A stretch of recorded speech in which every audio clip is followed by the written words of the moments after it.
sister is from Romania, just like my grandparents, Constanța and Octavia Milcanu. Like the journey of a monarch butterfly, their move from Romania to Canada was long and hard, but eventually successful. I want to tell you 3 stories from their move that showed just how hard it was, but also how successful it was in the end. The first story is about my grandfather, the story of him defecting from communist Romania. In 1984, my grandfather left Romania on a work trip, but he never came back home.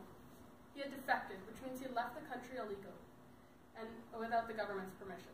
And this is illegal in communist countries, and he literally put his life on the line. He has told my sister and I how he was in constant fear that the Romanian government would come and take him away, to imprison or even kill him. But he felt that the risk was worth it, to give my mother and aunt a better future.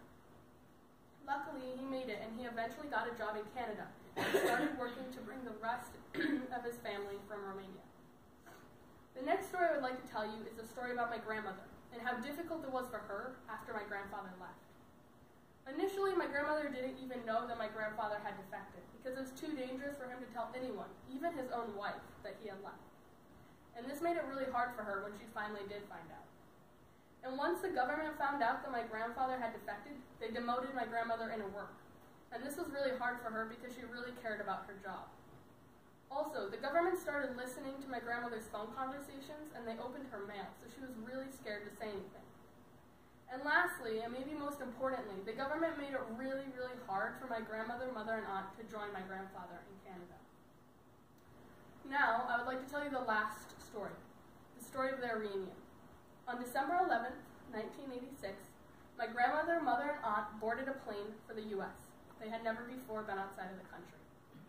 They landed in New York City where my grandfather was waiting for them. They hadn't seen each other in 2 whole years. And they had to start a new life in Canada, literally from scratch, because all they had with them were a few changes of clothes. But they made it. They were able to give my mother and aunt a new life and a good education, just as they had hoped.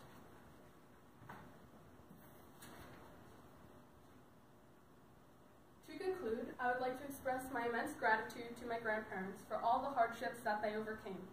They went through so much to assure a better life for their children and now their grandchildren. Tomorrow is the 32-year anniversary of them moving to Canada, and I want them to know that we will never forget what they did for my family. Thank you.